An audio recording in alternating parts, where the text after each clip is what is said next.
spotlight speaker, our TEDx speaker today, Mike Barnes. When I go to visit my mom in memory care, the first thing that she usually says to me is, "I don't recognize you." So after I introduce myself for the second time, she often follows that up with, "Are you my brother?" That's not fun. She's the only mom I've ever had. I'm the only son she's ever had. Dealing with an aging parent can be very emotional. It can also be frustrating. My wife got a phone call from her mom's banker. That alone should be a red flag. The banker said, "I just talked to your mom. She called me. She said she was in an Uber, headed to the bank to withdraw thousands of dollars to buy gift cards for a man who said he couldn't do it himself, but he'd pay her back." I told her, "Turn the Uber around, go home and call your daughter." My mother-in-law was about to be scammed again. The trouble is that we all have different personalities, we all have different family dynamics, we all have different medical conditions. So because of that, the number of problems that we can encounter with our aging parents is limitless. From the person who says, "My dad is 89 years old, his dementia is getting worse, he doesn't have a will, what should we do?" To the lady who says, "My mom is not good enough to care for herself anymore, but she can't afford assisted living. So she moved in with us, but now she gripes all the time because the house is messy. What should we do?" It is so overwhelming dealing with an aging parent.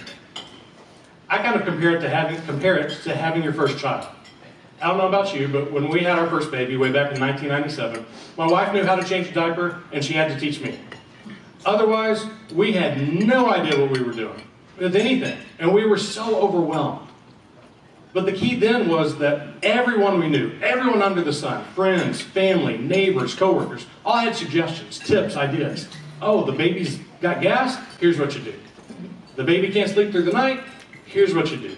You have so much help, but you don't get that with an aging parent. That's why we created Parenting Aging Parents. We started it as a Facebook group, and we have since added a website to try to give people the ideas, the suggestions, the tips, the expert interviews, so that they have some type of idea about how to handle this plethora of problems that are out there. You never know what you're going to encounter.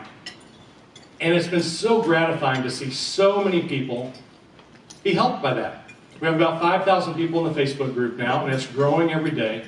And they're able to get these ideas, use the ideas, and use them wisely to help the situation that they're in. Again, everyone has a different situation. But what I quickly learned after we started it was not only do people need the information, they just want to not feel so alone. You know, go back to having a baby. And when you have that first baby, you're not embarrassed to talk about it. You're not embarrassed to go out in public or come to NSA Austin lunch and walk in and say, "Oh my gosh, the baby's been up every night this week with a dirty diaper. Oh, I'm so tired. It's just terrible." People talk about that all the time because they know good things are coming. It's not always pessimistic. I mean, occasionally there may be something bad, but usually it's something that's going to be a good end in sight. Things are going to get better. But it's not like that with an aging parent. I'm not going to walk in here and say, "Yeah, mom's incontinence is getting worse and worse and worse. It's messy and God, pull-up diapers just aren't working." Anybody have any suggestions? You just don't hear that. Nobody talks about that. You don't want to be the Debbie Downer, bringing things down in any type of gathering that you're at. So it's been so grateful, so fun, and so nice to see people. They're able to come to our Facebook site and be able to ask anything, say anything, vent about anything, and not be embarrassed about it, which is so, so gratifying to see. So I urge you, if you have an aging parent, or if it's coming down the road for you, be ready for it. Be prepared with the legal issues, the financial matters, the housing situation, everything like that. There's a lot of stuff to get your hands on.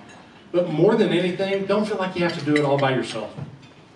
Because you should find a friend, find a counselor, find a support group, find a great community like Parenting Aging Parents, and know that you're not alone, because we're all in this together. Thank you.